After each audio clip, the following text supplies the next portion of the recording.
What's up, everybody? Jordan Stewart here from Vover. Thanks so much for tapping into the Vover original show. Just a reminder that if you want to drop your opinions about the episode or respond to the host and guests with your voice, go and download the Vover app wherever you get your apps. Vover, voice over everything. Enjoyed the show. What's up, everyone, and welcome to this Friday edition of Let's Talk Cards. I am your host, Frank Hrelja. Today, we talk about the basketball card markets of two players that have a lot of uncertainty around them right now heading into the season. I'm going to explain why I believe the one player is a really smart buy and why you should be staying away from the other.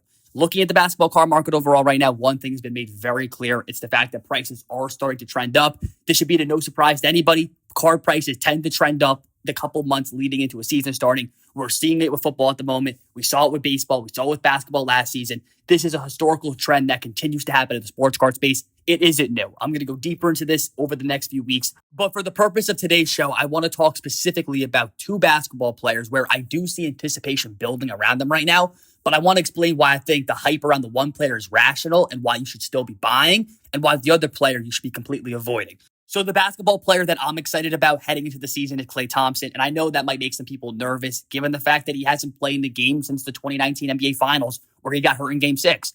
And that's completely fair. I understand he's had two serious injuries over the last 2 years. The Warriors aren't the same team that they were when they had Kevin Durant, Klay Thompson, Steph Curry. They're older now. I get it. It's not the same squad, but I think it would be completely unreasonable to think that there isn't going to be tons of hype around this team. Don't forget that this is going to be the first time Steph and Klay have played together in 2 years on the court. We have not seen the sports car market react to the Splash Brothers dominating the league. When that Warriors dynasty was happening from 2015 to 2019, that was before the card market absolutely took off. And let's just think about last regular season. The last 2 months of the season, there was so much momentum behind Steph potentially winning the MVP. He was carrying the Warriors by himself. When Golden State is back to being a top 5 team in the league this season, there is going to be a lot of attention around these two players' card markets, and I don't think people were ready for it. And some people were starting to understand this, but it's a quiet piece of the card market. Steph Curry's top space rookie card, PSA 10, was $8,500 last month.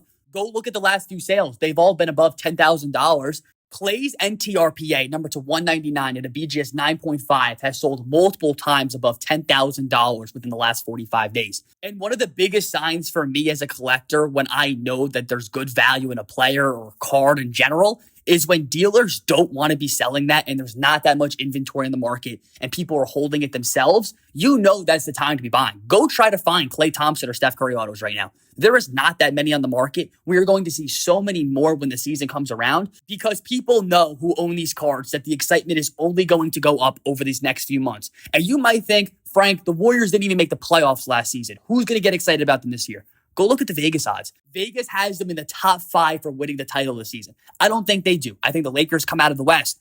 But as someone who believes the Lakers come out of the West, who do I think is the only team that can compete with LeBron and potentially beat him 4 out of 7 times? I would be dishonest to say that it isn't the Warriors. Now, I think Kawhi would be a tough test, but I don't think that he's going to be healthy this season. So in my eyes, this makes the Warriors the second most dangerous team in the West. You have Steph Curry, possibly the best point guard of all time when things are said and done. Right now, he's the second best point guard ever. You have Klay Thompson, who I believe is the second best shooter in the game ever behind Steph. Just look at what this guy's capable of doing. I know people don't talk about it much because I know they have Steph and he gets all the attention. Klay Thompson scored 37 points in a quarter. Klay Thompson has the ability to light it up and end games on his own. He's a player that's a first ballot Hall of Famer. He's won 3 titles, multiple time All-NBA. I understand people don't love talking about it, but just realize that since he's been hurt, the Warriors have done nothing. And I think that says a lot about what Klay Thompson is as a player. I don't think he's just a short-term play. I think you can hold his cards long-term. He's only 31 years old, so he does have a few more years of being really good. Him and Steph together, they're going to be competing in the West.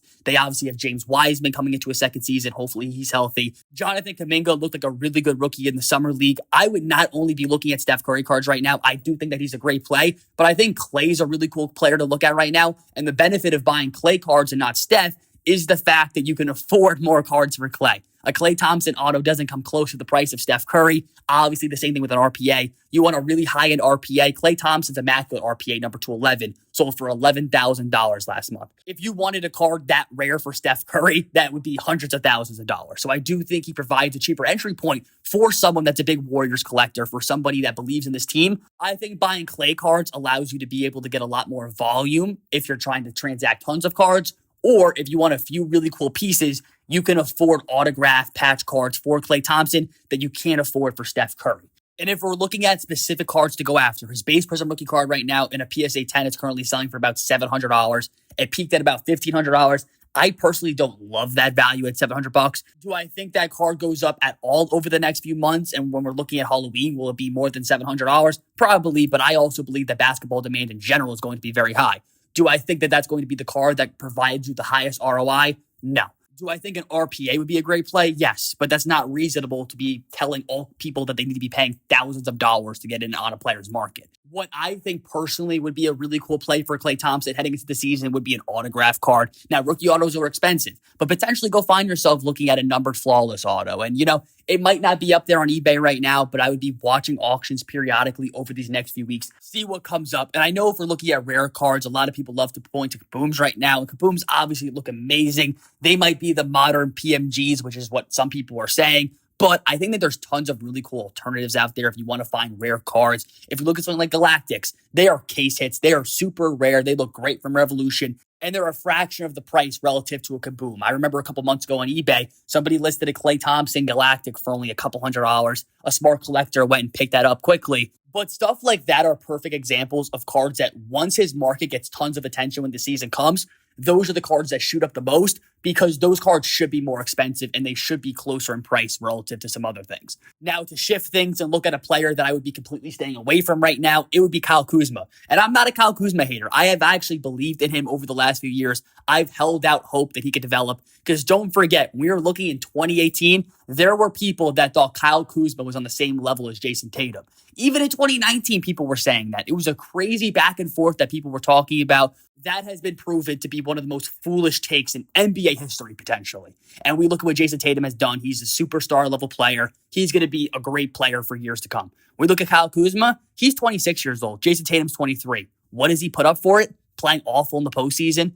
A guy who has had all the opportunity in the world for the Lakers. The last couple of seasons, LeBron going into the year keeps saying, I think Kyle Kuzma is going to be our breakout player. And the Lakers continued to give him opportunities, and he rarely produced. Once in a while, he'd be hot. But overall, Kyle Kuzma just never got it done. And this is why when we look back at early June when the Lakers got eliminated, his card prices were the lowest they've been in 18 months. And they should be because Kyle Kuzma at that moment proved that there's no chance that he ends up being an NBA superstar. When we remember people comparing him to Jason Tatum right now is 23 years old and probably going to average about 28, 29 points per game this season. Kyle Kuzma is 26 years old. And what's Kyle Kuzma going to average this season? Maybe a dozen. That's what he's been averaging the last couple seasons. And now he's on Washington, and that's going to make people excited that he's going to step up in this league. Why? They have Bradley Beal. Bradley Beal's going to score 30-plus points per game. They just brought in Spencer Dinwiddie. Kuzma's not going to be scoring 20-plus points per game. It's also true that he's not on a great team anymore. When he was on the Lakers, there was a massive opportunity for him to showcase his talents and truly become something in this league. He's now on Washington. What are the Wizards going to be? A bottom 5 team in the league? They're going to have no national television games. Nobody's going to care about him. And what if he averages 15, 16 points per game? His cards are going to have literally zero demand because he's not a young prospect anymore. He's 26 years old. He's older than guys like Devin Booker. It's time to produce. There's no more potential, and he's just not able to get it done. And if you're asking me, Frank, who's actually going out there and buying Kyle Kuzma cards? Apparently tons of people because his Silver Prism rookie card, BGS 9.5, was $30 last month. If we look at the last few sales of this card, it's been around $80. If you own Kyle Kuzma cards, take your money heading into the season, please, when there's still people that are willing to pay you money for his cards. I truly believe that once the season is over, Kyle Kuzma cards will have literally zero demand. Look at a random 28 or 29-year-old decent role player in this league who averages 16 points per game.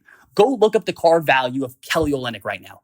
Nobody's paying anything for those cards. That is what Kyle Kuzma's card market is going to look like a year from now. If Kuzma wants to end up being a superstar now, after letting up the Lakers for years, he can go do it. But he's had so many opportunities in this league to think now that he's going to show up when he's on an awful team with no media attention, on a team that has multiple guys that are clearly going to get more shots. I believe you're out of your mind if you have any hope in his cards this season. So I appreciate you listening to this Friday edition of Let's Talk Cards. I am your host, Frank Hrelja, and I'll be back again on Monday.